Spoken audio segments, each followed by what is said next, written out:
On le ressent aussi un peu. Vous savez, on est en 5785, Parashat Béchalach, Medaber Israël, Chavi Miranana. Mais vous savez que l'âme des événements se trouve dans la paracha. C'est-à-dire que le 7e jour de Pessah, si vous voulez réussir votre fête, vous devez écouter la paracha correctement cette semaine. Après, l'événement, c'est dans cette date-là. Mais l'âme de la paracha, c'est de semaine en semaine. Il faut faire très attention à cette chose-là et écouter la paracha. Alors, cette semaine, c'est la délivrance. C'est la délivrance. Et la délivrance, puisqu'on la répète d'année en année, il y a une influence de délivrance extraordinaire dans Parashat Béchalach. Il faut se demander pour quelle raison juste la mer doit s'ouvrir pour conclure le processus de délivrance du Bnei Israël. Mais surtout, il y a d'autres questions qu'il faut se poser.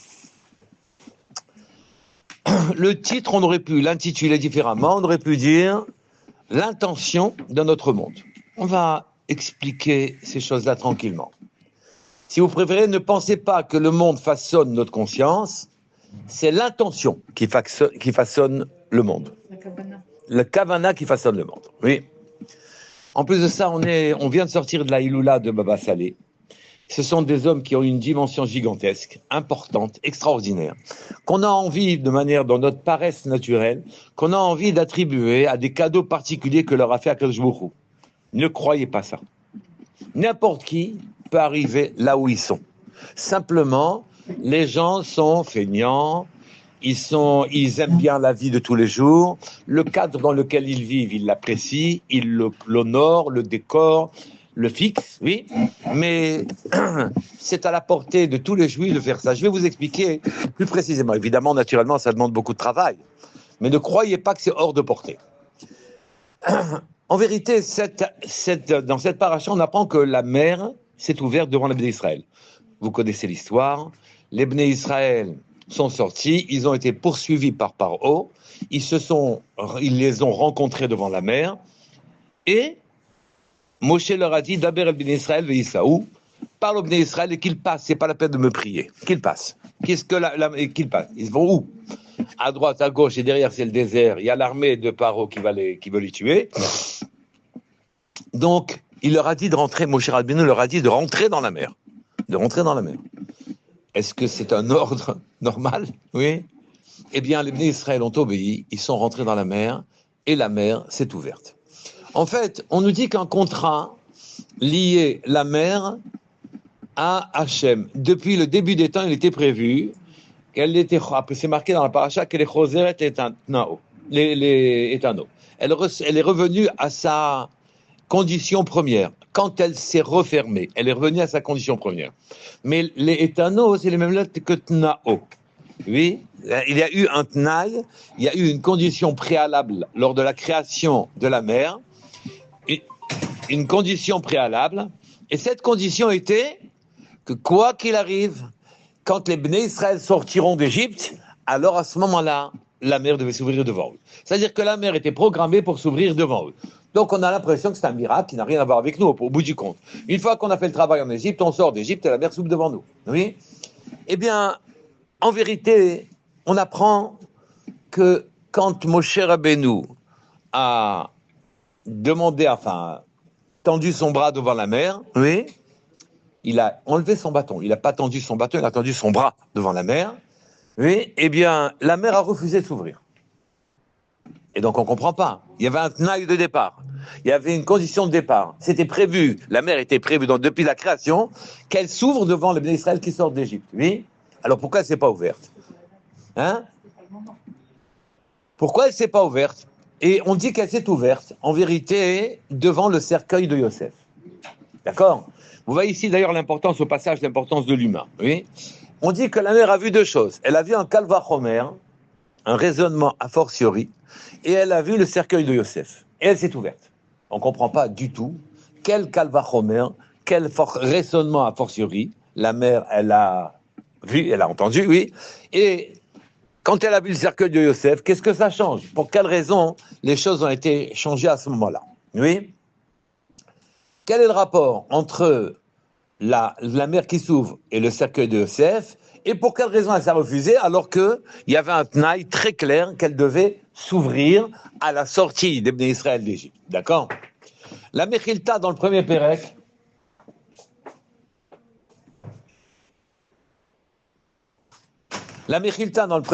sur le Passouk, Vayikach Moshe et Atzmot Yosef. Vous savez que Moshe Rabbeinu, quand il est sorti d'Égypte, alors que tout le monde était préoccupé de ramasser tous les trésors que l'Égypte leur fournissait, lui, Moshe Rabbeinu, il est allé chercher le cercueil de Yosef. Lui, il a jeté une plaque d'or dans le Nil, où le cercueil de Yosef était jeté, et c'était marqué « Allez, Chour, monte, taureau », et le cercueil est remonté. Oui, et le cercueil est remonté. Et on dit à ce moment-là, la Mechilta là-bas, elle nous explique qu'en vérité, ceci, c'était pour te faire connaître la chassidoute et la chokhma de Moshe. Alors, la chassidoute, on comprend, puisque Moshe Rabbeinu, au lieu d'aller chercher l'argent, lui, il a été faire sa mitzvah de ramener le cercueil de Yosef. Oui, donc c'est de la chassidoute. Il n'a pas cherché l'argent, il a cherché à faire la mitzvah. Mais la chokhma de Moshe, on ne voit pas de chokhma ici. C'est quoi la chokhma? Ou bien, y avait-il ici une chokhma particulière qui fait que quand il va chercher le cercueil de Yosef, c'est ce cercueil de Yosef qui va ouvrir la mer. Donc la Mechilta nous a appris là-bas, oui, la chokhma de Moshe et la chassidou de Moshe, on comprend. La chokhma, il y a une chokhma là-bas aussi qui nous explique que Moshe n'est pas seulement un cœur sage qui est venu faire la mitzvah plutôt que de chercher l'argent, il a une chokhma, oui, une chokhma, d'accord? Avant le cercueil de Yosef, la mer a refusé de s'ouvrir. Avec le cercueil de Yosef, Moshe Rabbeinu savait ce qu'il faisait quand il allait chercher le cercueil de Yosef. Qu'est-ce qui se passe ici? Oui. Et qu'est-ce qui a poussé Moshe Rabbeinu à ne pas vouloir aller en Égypte? Oui, posons-nous une question. Vous savez qu'avant de rentrer en Égypte, il a dit à Kajbourou, non, on voit plutôt Aaron, c'est lui ton envoyé habituel, etc. Moi, je ne veux pas descendre, etc. Il a insisté,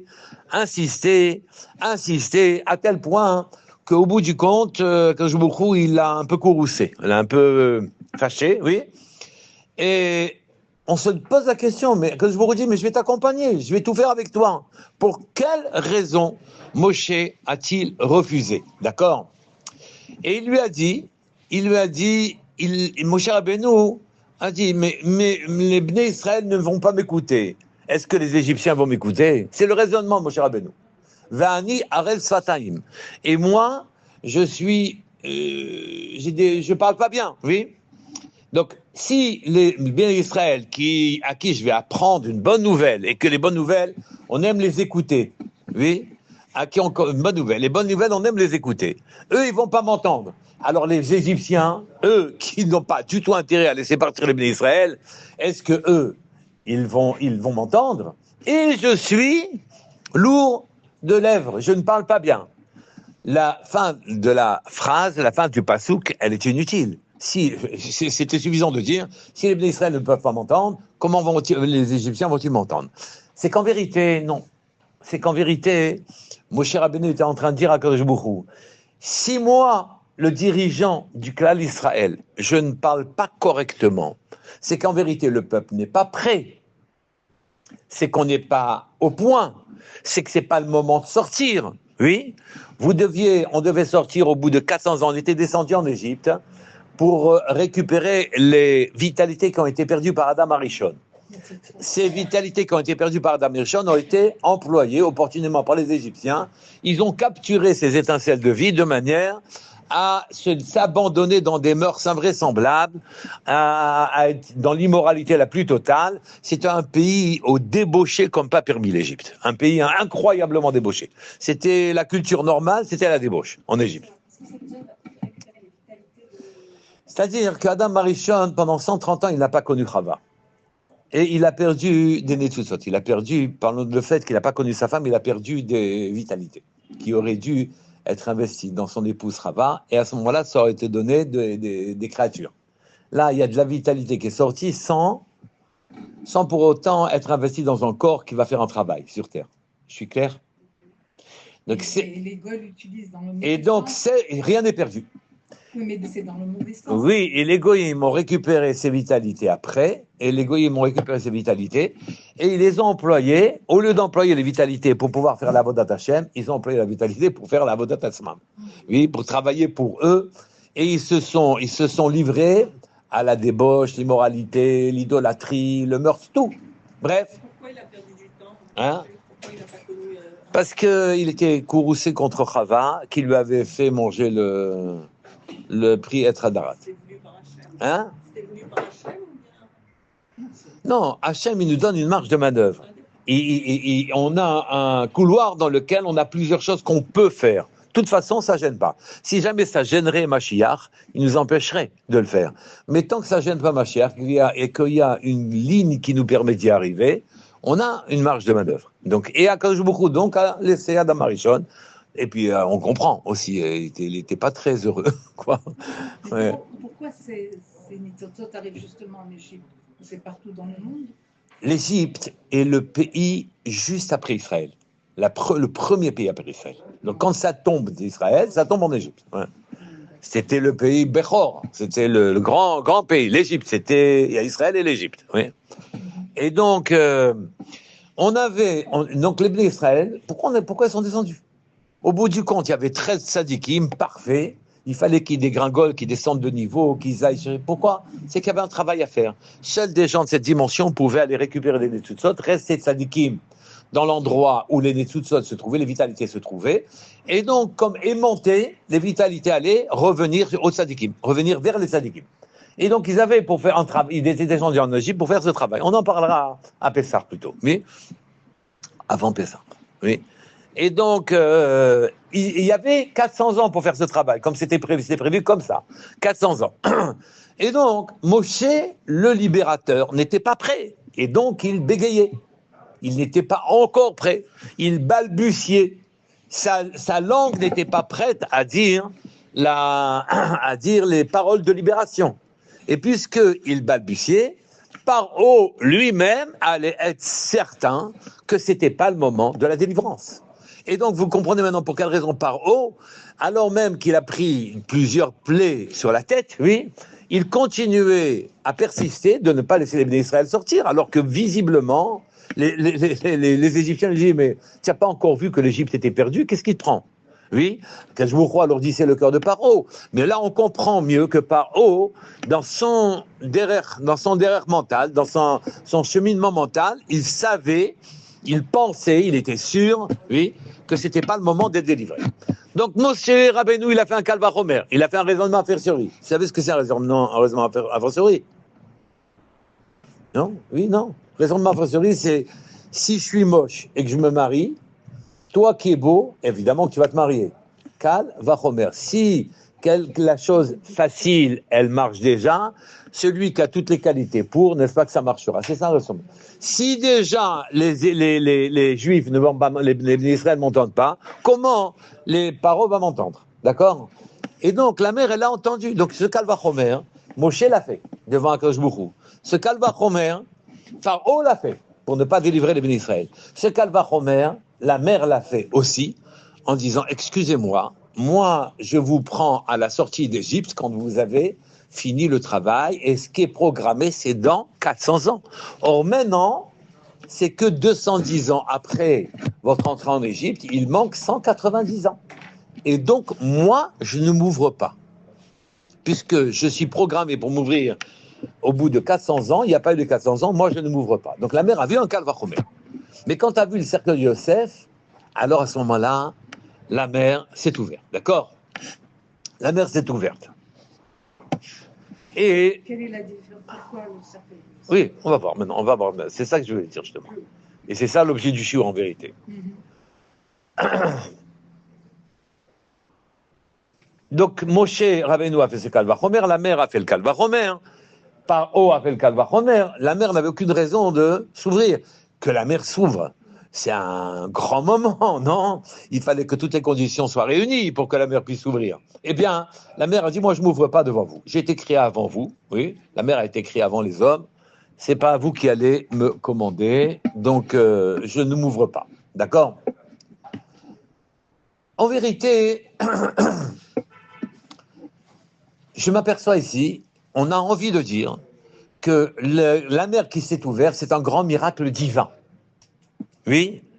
Or, c'est un grand miracle divin si ça s'était passé au bout de 400 ans et que le tnaï, la condition qui était inscrite dans la nature de la mer de s'ouvrir au bout de 400 ans, elle avait été respectée. Mais maintenant, c'est vrai que c'est un miracle divin, mais c'est un miracle divin qui était extrêmement teinté d'influence, d'intention personnelle, d'intention d'homme. Oui. Je vais appuyer encore dessus, sur le cercueil de Yosef. Yosef, oui, vous connaissez l'histoire de Yosef, il était esclave, il était très beau, il était soumis à un danger de mort permanent en tant qu'esclave, adolescent, et il a subi une pression gigantesque de Madame Potiphar. Madame Potiphar était une très belle femme, une des plus belles femmes d'Égypte. Oui, et Madame Potiphar a jeté son dévolu sur Yosef, et un adolescent comme Yosef, c'est pas facile de ne pas craquer. Mieux que ça, en tant que loi de la nature, c'est pas facile de ne pas craquer, mais c'est pas que ça, c'est qu'il était esclave. Il n'avait pas son mot à dire. Et au contraire, si jamais il refusait, alors à ce moment-là, il se mettait en danger de mort. D'ailleurs, il s'est mis en danger de mort. Il a été jeté 10 ans, plus de 12 ans en prison. Il a été jeté 12 ans en prison, dans une prison, c'était un trou dans la terre, hein, où il s'est mis en danger de mort. Et Vaïmahen Yosef. Yosef a refusé. Or, selon les lois naturelles, la nature des choses, oui, Yosef n'avait pas d'autre choix que de céder à Madame Potiphar, d'autant que son mari était saris. Il n'allait pas avec sa femme, oui. C'était les sarissim de Paro, d'accord?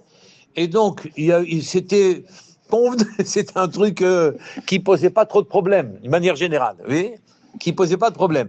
Et donc, en se laissant aller, oui, il ne faisait pas de vagues et il sauvait sa vie.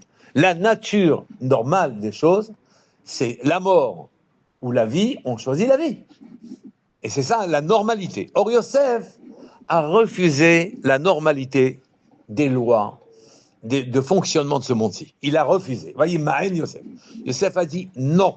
Il a été contre nature. Il a été contre nature complètement. D'accord? Non, ça aurait été archi compréhensible s'il l'avait fait. Il aurait été pardonné quand même ou pas? Non, il n'y aurait pas eu de vague en Égypte. Oui, mais Yosef a dit c'est un péché de faire ça. On dit comment c'est un péché? Il a dit mais mon maître m'a confié sa maison dans ses mains. Il m'a tout donné. Il me fait une confiance extraordinaire. Je ne peux pas manquer à cette confiance. Il y a quelque chose qui n'est pas droit dedans. Bien que ce soit parfaitement naturel de céder à cet instinct, surtout quand il est menacé de mort, je ne cède pas. Je ne cède pas, je vais contre nature. Je ne bouge pas, je vais contre nature. D'accord? Son espoir de sortir de ce piège était nul. Il n'y avait aucune possibilité et cependant, il a refusé. Yosef a refusé et que donc, il a maintenu son intention, sa vision qu'il avait du monde et de la nature des choses contre la nature évidente. Contre l'évidence. Il y a l'évidence, oui, ce que la conscience nous offre comme spectacle, oui, et il y a mon intention. Je sais que c'est pas possible, mais j'y vais quand même. Oui, j'y vais quand même parce que c'est ça qui est bien, d'accord? Et c'est ce que Yosef a fait. Il a fui et la mer va fuir devant lui. Il est sorti du monde en quelque sorte. Et je devrais dire, pas il est sorti du monde, écoutez ce mot. Il a arrêté le monde. Le fonctionnement du monde a été arrêté. Oui. Et Akadosh Baruch Hu a créé un masloul, une trajectoire dans laquelle un homme qui s'est jeté dans un précipice en quelque sorte, oui, va s'en sortir et devenir roi. D'accord? Akadosh Baruch Hu a mis une faille dans le monde de la nature. Il a arrêté le monde, Yosef. Le fonctionnement n'était pas là. Akadosh Baruch Hu a créé tout de suite le monde subsidiaire dans lequel Yosef va vivre, qui est un monde qui nous rapproche de la divinité naturellement. Donc vous voyez ici l'intention de Yosef de ne pas céder au monde, d'avoir arrêté le monde, oui, et de pouvoir créer. Et il a ouvert la possibilité, l'ouverture, a ouvert une ouverture pour un monde qui n'existait pas. Pour un monde qui n'existait pas. D'accord ? C'est pour ça qu'il y a un rapport entre le caveau de Yosef. On va voir, c'est bien. Donc lui, il a fui, la mer va fuir devant lui. La mer se dit, oula, celui-là, il est pas normal, oui. Je vais pas me mettre mitmodette, je vais pas me mesurer à lui le cercueil de Yosef. Vous comprenez déjà, hein, Moshe Rabbeinu. Mais auparavant, je voudrais vous donner encore une autre dimension. Dans cette même paracha, c'est écrit avant qu'ils arrivent devant la mer. Oui, page Perek Yud Dalet, le premier passouk. Perek Yud Dalet dans Béchalar. Premier passouk. Vaïdaber Hashem el Moshe les morts.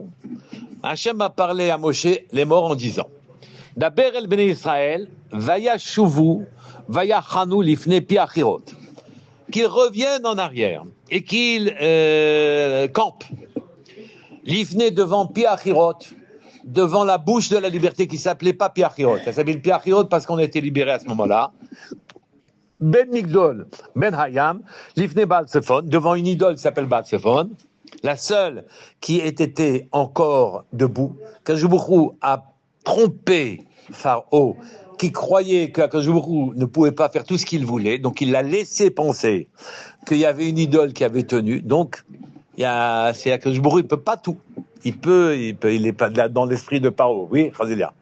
Et donc, il a laissé une idole là-bas, Zephon, Nichochu Tachanu Alayam, et ils ont été effectivement à la Yam. Ils sont venus en arrière vers l'Égypte. Et c'est très étonnant.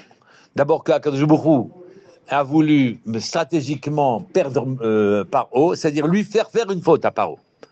Il a dévoilé ce qu'il y avait dans l'esprit de Paro. Le cœur de Paro a été dévoilé à ce moment-là, que Paro n'était pas entier quand il a délivré le Bnei Israël. Paro n'a pas cru à Hachem, complètement. Il n'a pas cru à Hachem, très bien. Akadosh Baruch Hu va, comme d'habitude, éprouver Paro en le mettant dans une situation dans laquelle sa faute est évidente. Oui, il va faire revenir les Bnei Israël en arrière. Paro va dire Nevuchim hem bamidbar. Oui, ils se sont perdus dans le désert. Oui, Sagar alehem amidbar. Le désert s'est refermé sur eux. Et Paro va croire qu'il y a une erreur là-dedans, c'est mal organisé, et que donc il va prendre son armée et se lever et poursuivre les Bnei Israël. Ça, c'est la faute catégorique.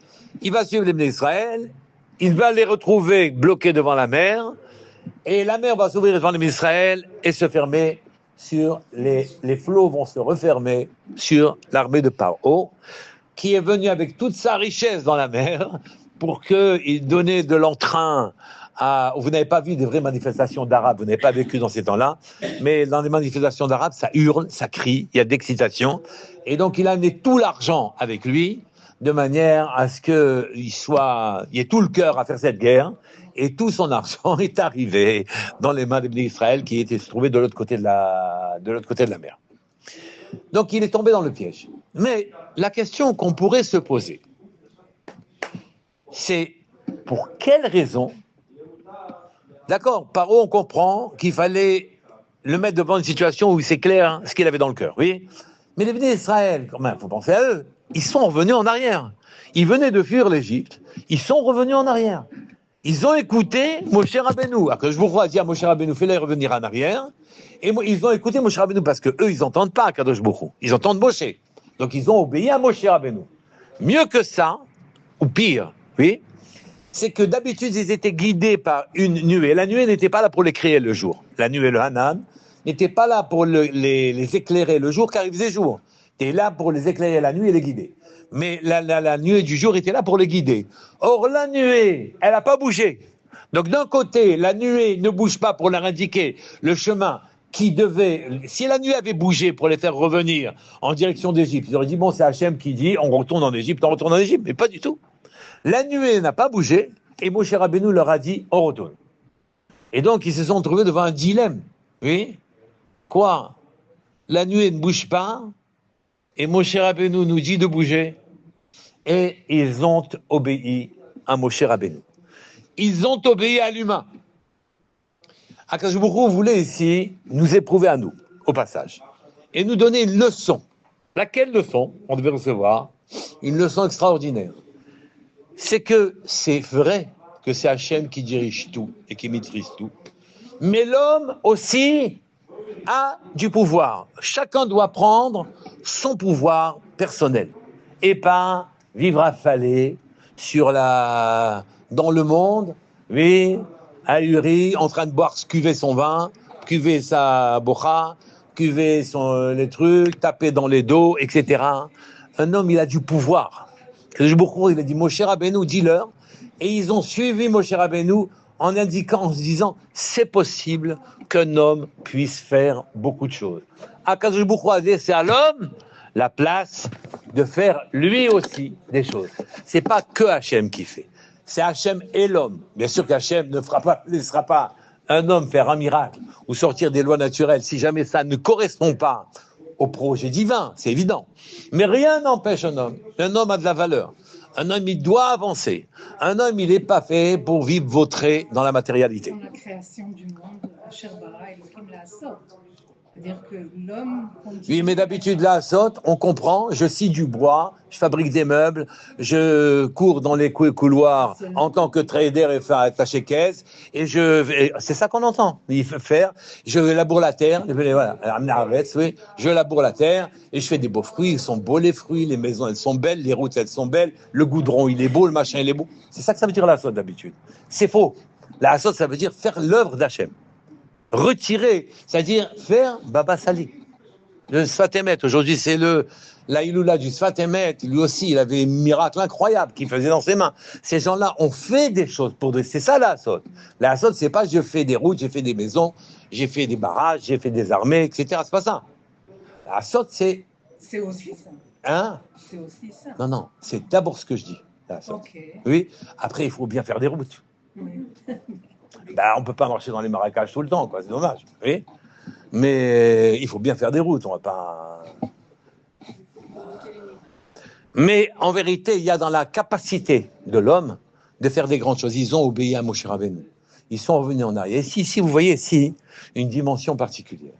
Donc Moshe Rabbeinu a inauguré cet épisode de l'ouverture de la mer en les faisant revenir en arrière en disant attention, vous allez prendre votre dimension personnelle. Si vous ne voulez pas votre dimension personnelle, vous n'allez rien faire dans votre vie. Votre vie, elle va être pauvre, elle va être un peu minable, un peu pour rien. Voilà, on vit pour rien. On vit pour se taper dans le dos et être content de soi. Ouais. Tous ans de dollars. Avoir des tous ans de dollars. Oui. Non, c'est des années. J'ai connu des gens qui travaillaient dans le sentier et ils étaient émerveillés quand ils disaient j'ai reçu des tous ans dollars. 1000, c'est 1000. Tous ans. Ouais, 1000 dollars. Et Pantouze. Vous connaissez Pantouze aussi? Ouais. Et donc, c'est pas ça la vie. La vie, c'est ce que je vous dis maintenant. C'est d'accéder à sa propre dimension. Ça demande un très grand travail. Et ça demande beaucoup de choses, mais c'est possible de vivre la saute, de faire quelque chose, de faire quelque chose de son existence. Donc je reprends. Au niveau personnel. Tout le monde au niveau personnel, quand on vous dit dans le Pirkei Avot, tout le monde a le devoir de se demander quand est-ce que j'arriverai au niveau d'Abraham, Yitzhak et de Yaakov. Oui, c'est vrai. Alors, au moins on doit prendre cette route. D'accord? Au moins on doit prendre cette route. C'est pas, oui, c'est pas la peine qu'on fasse quoi que ce soit, laissons tomber. Vu que c'est fatigant, oui, alors, s'il est urgent de ne rien faire. C'est pas possible de vivre comme ça, oui. On veut dire, que tous ceux qui sont sortis avec Moshe Rabbeinu, ils étaient du niveau de vouloir aller dans le derrière de la Oui. Puisqu'ils ont suivi Moshe, ils ont quitté l'Égypte. Voilà des gens qui étaient esclaves en Égypte, qui ont été sauvés de manière miraculeuse. 10 plaies se sont abattues sur l'Égypte. Ils sont dehors. Oui, Moshe Rabbeinu leur dit on retourne. Ils ont vaincu par haut. il dit il retourne. Il a dit, c'est qu'en vérité, ils ne sont pas affalés dans leur crainte, dans leur vision du monde. Ils comprennent que chaque chose est sacrée, que l'eau, c'est sacré, que le vin, c'est sacré, que la viande, c'est sacré. Il y a une étincelle dans l'eau, il y a une étincelle dans le vin. Et ils ne sont pas affalés. Ils sont vigilants. Ils sont vigilants. Ils ont du coffre. C'est des hommes. C'est pas. Voilà. C'est pas. Voilà. Ils comprennent. C'est pas simple. Oui. Ils sont debout. Voilà. Ils sont pas couchés comme le serpent. Ils sont debout. Oui. Et donc, effectivement, la dimension humaine n'a pas manqué au moment de la mer, bien que, si vous voulez, la peur devant l'inconnu, devant l'incroyable, oui, évidemment qu'elle est là, la peur, oui, devant l'inconnu, devant l'incroyable, d'accord ? Et donc, la mer, la loi, elle impose sa loi, oui. Tu rentres dans la mer te noie, oui. La mer, elle est victorieuse sur tout. Les poissons, c'est de l'eau vivante. Les algues, c'est du végétal, c'est de l'eau végétale. Oui. Même les pierres, elles n'ont pas les mêmes couleurs dans l'eau. Tout est avalé par l'eau, oui. Et donc, ça y est, ici, il y a des hommes, ici, qui ne vont pas se faire avaler par la nature des choses. D'accord ? Ils n'étaient pas encore aptes à ce que la mer s'ouvre. Même Moshe Rabbeinu a prié Hachem en disant tout le peuple, on va tous passer, c'est possible, c'est quoi ça, d'accord? Et il y a une autre dimension, la troisième, c'est qu'on est sorti au bout de 210 ans. C'est qu'à Kajbourou, il faut que toute chose réussisse, il faut des hommes. Et là, vous avez compris ce que c'est des hommes maintenant. Oui, il faut un temps et il faut un endroit. Des hommes, un temps, un endroit. Il faut que quand les trois choses correspondent, le miracle, il arrive. Oui. Et les hommes, vous les avez. Ils avaient la dimension pour y aller. Oui. Cette dimension, vous devez l'avoir quand vous éduquez vos enfants, puisque vous ne savez même pas où ils vont. Donc, vous êtes obligé de les éduquer sans savoir où ils vont, ni ce qu'ils vont faire. Vous devez projeter. Mais vous le faites toutes. Vous ne faites pas attention. Quelqu'un qui se marie, par exemple. J'ai entendu souvent, quand j'ai fait des shidduchim, une femme qui disait « Mais non, mais j'arrive pas à me projeter avec lui. » C'est vrai, le mot il est tellement vrai. Oui. Je me projette pas, c'est-à-dire elle n'arrive pas à évoquer une vie d'après. Et donc elle ne construit pas le monde avec lui. Vous comprenez que les mondes se construisent. Donc vous devez construire le monde de vos enfants aussi. Avec enthousiasme, avec puissance, avec émouna, avec bitachon, avec vous cédez pas dans rien. Vous devez avancer. D'accord ? Et donc ici, la troisième chose, c'est le temps. En vérité, normalement, la mer, elle devait s'ouvrir au bout de 400 ans. 430 ans exactement. Oui. Mais la mer devait s'ouvrir. Et là, elle ne peut pas s'ouvrir. Elle ne doit pas s'ouvrir. Mais en vérité, une des raisons de l'exil en Égypte aussi, c'est la vente de Yosef. La vente de Yosef, elle a été lavée au bout de 210 ans. C'était marqué Rodou Misraïma, Rodou, Resh, Dalet, Vav, Resh 200, Dalet 204, Vav 6, 204 et 6, 210 ans. Redou Mitzraïm, 210 ans en Égypte. Donc, effectivement, il y a une fenêtre dans laquelle il y a une possibilité de sortir. Donc, je vous ai dit, un miracle, vous pouvez chercher le miracle, mais il faut que vous ayez l'endroit, il faut que vous ayez le temps, il faut que vous ayez l'âme, la personne. Oui, sans ça, il n'y a pas de miracle. Pourquoi ça a été la vente de Yosef, ça a été en 210 ans? C'est qu'il y avait une sortie de 210 ans. En vérité, à 210 ans, il y avait une possibilité de sortir. En vérité, les 400 ans, on pouvait les compter de deux manières. Soit 400 ans vraiment en Égypte, dans un exil supportable, soit 210 ans en Égypte, dans un exil beaucoup moins supportable. Et je compte les 190 ans qui me manquent, avec depuis la naissance de Yitzhak. Yitzhak a été malheureux, Yaakov a été malheureux, et donc depuis la naissance d'Yitzhak jusqu'à la sortie d'Égypte, ça fait exactement 400 ans. Les 190 ans qui manquent se trouvent qu'ils ont été, alors qu'ils étaient en Canaan, oui, ils ont souffert car ils étaient eux-mêmes asservis. Et puisqu'ils étaient eux-mêmes asservis, il y avait une sortie, un calcul des 400 années comme ça. Mais ces 400 années, et qui étaient en vérité 210, il a fallu une contribution de l'humain beaucoup plus importante que celle qui aurait été nécessaire pour sortir au bout de 400 ans. Donc ici, au passage, vous apprenez qu'Akadosh Baruch Hu compte sur nous pour être des hommes, oui, pour travailler, oui, pour travailler. Et donc, cette condition extraordinaire dans laquelle nous avons été mis, donc je reprends.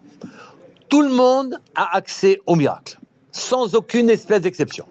Pourvu qu'il se trouve dans le bon temps, qu'il ait la dimension d'âme qu'il faut, qu'il soit Moshe Rabbeinu, qu'il soit Yosef Hatzadik, ou bien qu'il soit tous les Bnei Israël qui étaient capables de sortir, de rentrer dans la mer, parce qu'on leur a dit de rentrer dans la mer, et qui comprenaient que la mer, c'est pas si simple que ça. C'est pas que de l'eau victorieuse qui noie tout ce qu'elle a, mais la mer, elle a une âme et elle se tait. Quand il y a des âmes plus fortes que la sienne, oui. Et l'âme de Yosef est plus forte que la sienne, oui. Cette puissance-là, c'est celle que détient le clan d'Israël. Donc nous avons deux choses. Nous avons la conscience et nous avons l'intention. La conscience, c'est ce qui nous donne l'image du monde dans lequel on vit. Voilà. Si jamais je fixe la conscience de manière trop fixe, ouais, je sais pas comment dire, si jamais la conscience je la fixe et que au lieu de voir, comme si je la regardais, comme je vous ai dit, comme le serpent couché, oui, je la debout, en me disant mais non, dans chaque chose qui a le droit de l'existence, son droit d'existence était venu du fait qu'elle était porteuse de quelque chose, d'une échama, d'une étincelle. Il y a une étincelle dans chaque gravillon, sinon il n'a pas le droit d'exister. Il y a une étincelle dans chaque plante, dans chaque animal, dans chaque homme, oui, et donc il y a une étincelle dans chaque événement. Sinon l'événement n'a pas une âme, il peut pas, il rate, il réussit pas, oui.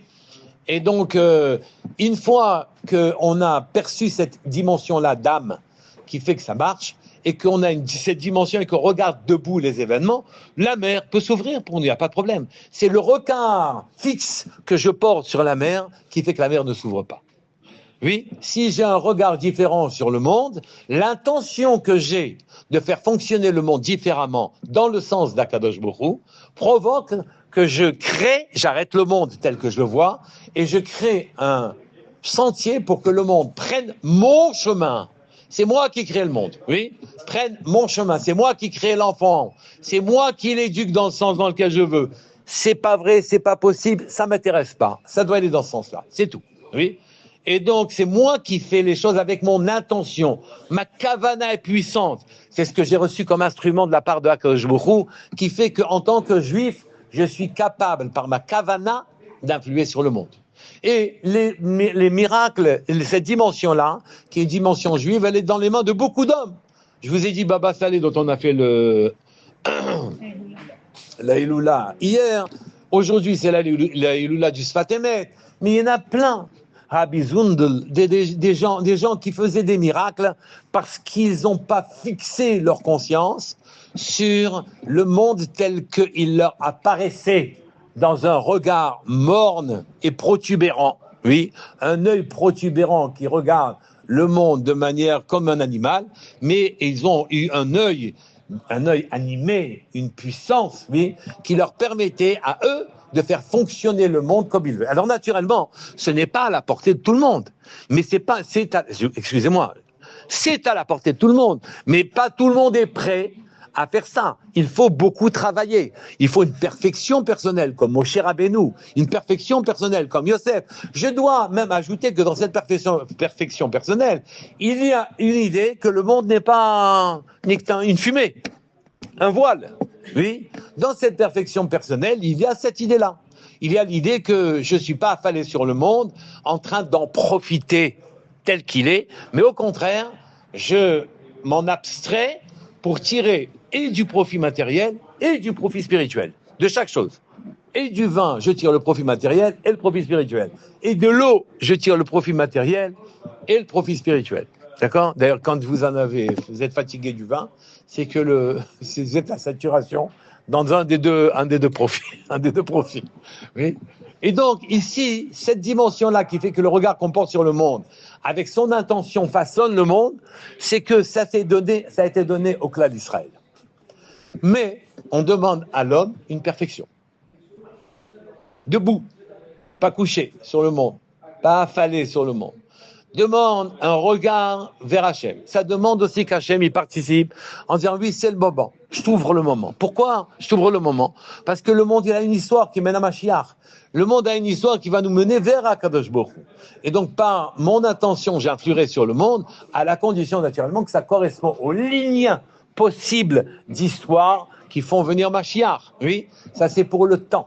Je vous ai dit aussi, il y a un makom, il y a un endroit. L'endroit, on le bouge ou on le bouge pas. Si je suis dans le bon endroit, et l'endroit, c'est même pas moi qui le décide, c'est Hachem qui m'a projeté dans cet endroit. Je me trouve Rehov Achouza ou je me retrouve, je sais pas où, d'accord?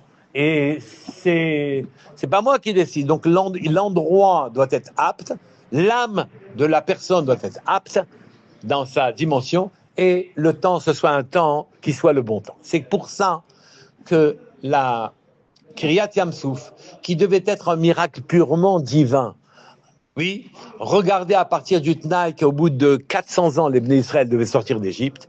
En vérité, c'est par notre dimension humaine que l'on est sorti d'Égypte. Maintenant, vous comprenez que quand la mère a vu le cercueil de Yosef, cet homme-là qui a arrêté le monde et ses lois, et qui a décidé, lui, de prendre le monde tel que lui le voyait, oui, alors à ce moment-là, le monde s'est infléchi, s'est agenouillé, et il a suivi Yosef, et Yosef est devenu roi du monde. C'est ce qui attend toutes les personnes qui prennent le monde comme il doit être pris. Est-ce que vous avez des questions ?